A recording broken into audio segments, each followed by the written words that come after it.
Assalamualaikum warahmatullahi wabarakatuh. Selamat pagi semua siswa. Semoga kalian sehat semua dan senantiasa dalam lindungan Tuhan Yang Maha Esa, sehingga kalian kelak menjadi orang yang sukses dunia dan akhirat. Allahumma amin. Sebelumnya saya menyampaikan materi MPLS pada pagi ini. Terlebih dulu saya memperkenalkan diri. Nama saya Bambang Irianto, mengajar matematika. Dan pada kesempatan ini, saya akan menyampaikan materi wawasan kebangsaan dan materi ekstrakurikuler. Sebelum saya menyampaikan, saya cek terlebih dahulu untuk kelas 10 MIPA 1, apakah sudah siap? 10 MIPA 2, apakah sudah siap 10 MIPA 2? 10 MIPA 3 sudah siap? 10 MIPA 4, 10 IPS 1, 10 IPS 2, dan juga 10 bahasa. Saya tunggu semuanya, silahkan bergabung. Sekarang akan saya mulai dari materi yang pertama, yaitu wawasan kebangsaan. Wawasan kebangsaan itu timbul atau lahirnya wawasan kebangsaan itu karena Indonesia dijajah. Penjajahnya antara lain Portugis, Inggris, Belanda, dan Jepang. Pada awalnya, perjuangan bangsa Indonesia itu bersifat lokal. Karena bersifat lokal, maka kesulitan dalam mengusir penjajah dari bumi Indonesia ini. Oleh sebab itu, maka muncullah wawasan kebangsaan yang dimulai dari lahirnya Budi Utomo, yaitu pada tahun 2008. Kemudian diperkuat, ditegaskan lagi dengan adanya Sumpah Pemuda 28 Oktober tahun 2028. Nah, itulah yang menyebabkan Indonesia menjadi kuat, maka lahirnya wawasan kebangsaan dimulai dari itu. Lalu wawasan kebangsaan itu meliputi 3 hal. Yang pertama, pengertian wawasan kebangsaan. Yang kedua, makna wawasan kebangsaan. Dan yang ketiga, nilai dasar wawasan kebangsaan. Apa pengertian dari wawasan kebangsaan? Wawasan kebangsaan sangat identik dengan wawasan Nusantara, yaitu cara pandang bangsa Indonesia dalam mencapai tujuan nasional yang mencakup perwujudan Kepulauan Nusantara sebagai kesatuan politik, kesatuan sosial budaya, kesatuan ekonomi, dan juga kesatuan pertahanan dan keamanan. Itulah pengertian dari wawasan kebangsaan. Yang berikutnya, makna dari wawasan kebangsaan. Wawasan kebangsaan bagi bangsa Indonesia memiliki makna sebagai berikut. Yang pertama, wawasan kebangsaan mengamanatkan kepada seluruh bangsa agar menempatkan persatuan, kesatuan, serta kepentingan dan keselamatan bangsa dan negara di atas kepentingan pribadi atau golongan. Jadi sudah jelas bahwa kepentingan bangsa itu lebih diutamakan dari kepentingan pribadi atau golongan. Yang kedua, wawasan kebangsaan mengembangkan persatuan Indonesia sedemikian rupa sehingga berasas Bhinneka Tunggal Ika yang harus dipertahankan. Artinya berbeda-beda tetapi tetap satu bangsa Indonesia.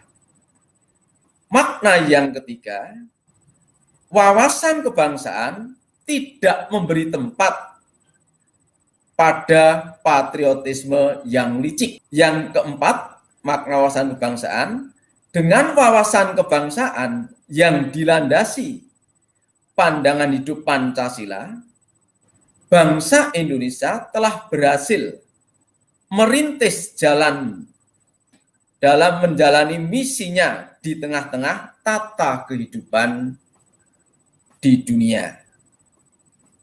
Yang terakhir, NKRI yang merdeka, bersatu, berdaulat, adil, dan makmur, bertekad untuk mewujudkan bangsa Indonesia yang maju dan mandiri, serta sejahtera lahir batin, sejajar dengan bangsa lain yang sudah maju.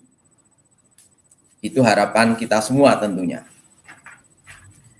Yang poin berikutnya yaitu nilai dasar dari wawasan kebangsaan. Nilai wawasan kebangsaan yang terwujud dalam persatuan dan kesatuan bangsa memiliki 6 dimensi yang bersifat mendasar dan fundamental, yaitu yang pertama, penghargaan terhadap harkat dan martabat manusia sebagai makhluk ciptaan Tuhan Yang Maha Esa.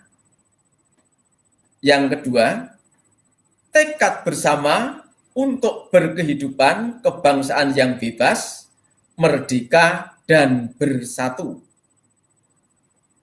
Yang ketiga, cinta akan tanah air dan bangsa.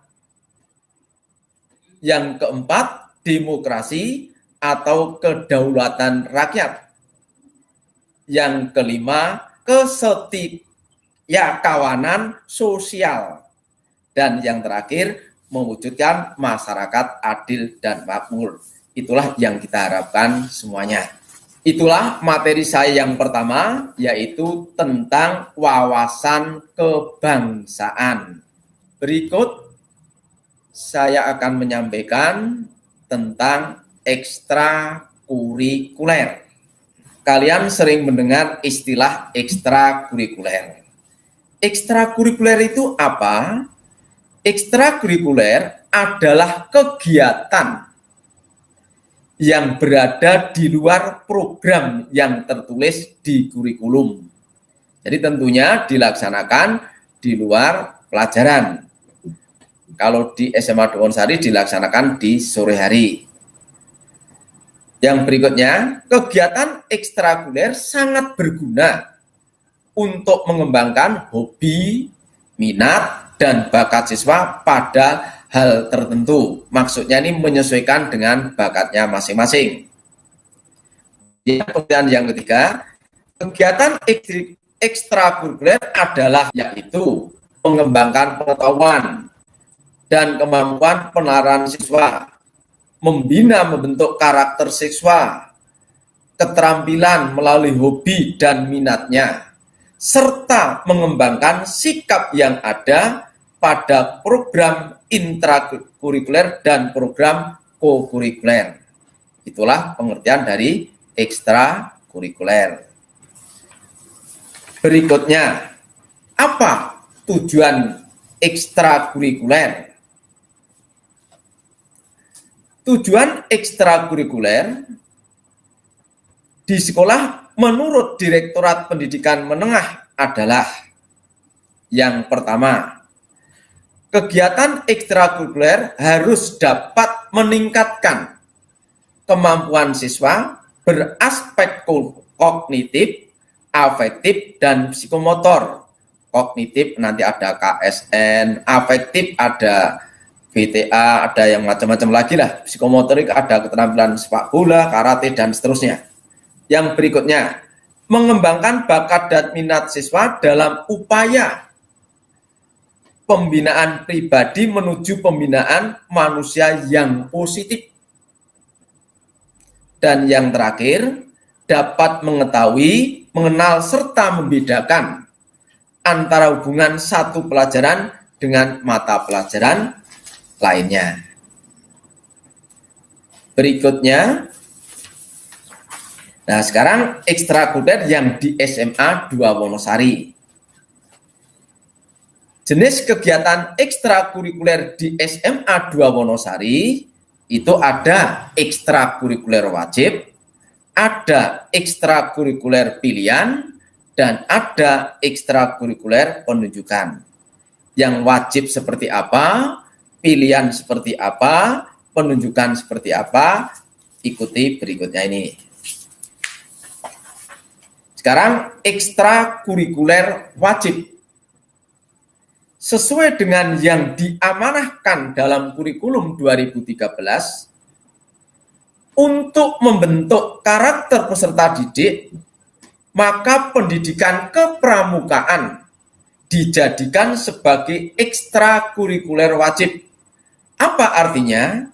Artinya seluruh peserta didik diwajibkan mengikuti pendidikan kepramukaan, baik kelas 10, 11, maupun 12, semuanya wajib mengikuti. Maka dikatakan ekstrakurikuler wajib.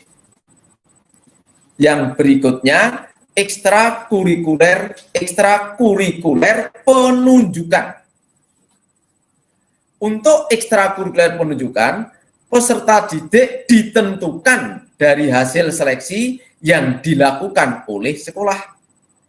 Debat bahasa Inggris, English Club, kompetisi siswa nasional, olimpiade mata pelajaran itu yang meliputi matematika, fisika, kimia, biologi, ekonomi, geografi, kebumian, astronomi, dan komputer.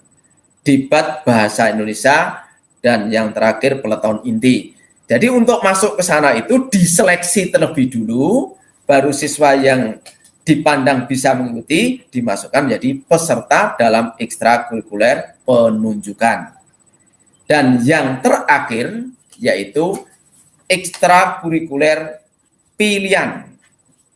Untuk ekstrakurikuler pilihan, peserta didik diberi kebebasan untuk memilih kegiatan ekstrakurikuler pilihan ini yang diikuti sesuai dengan minat, bakat, dan keinginannya, yang terdiri dari ada multimedia, ada sepak bola, ada membatik dan seni rupa, paduan suara, band, ada BTA, ada kir, bahasa Jawa yaitu sesorah, bola basket, baik bola basket putra maupun bola basket putri, seni tari dan jatilan, karate, WMR, bahasa Jepang, PR, teater. Jadi kalian itu untuk memilih, karena waktunya itu bersamaan nantinya, dan banyak sekali kegiatan yang pada sana, maka hanya memilih satu saja, mohon itu ditekuni dengan sebaik-baiknya. Jadi memilihnya cukup satu saja. Demikian untuk wawasan kebangsaan dan ekstrakurikuler sebagai pengantarnya. Nanti setelah ini para siswa bisa bertanya apa yang mau ditanyakan. Kemudian setelah itu nanti ada tugas yang harus kalian kerjakan. Untuk selanjutnya saya beri kesempatan para siswa untuk bertanya. Dipersilahkan.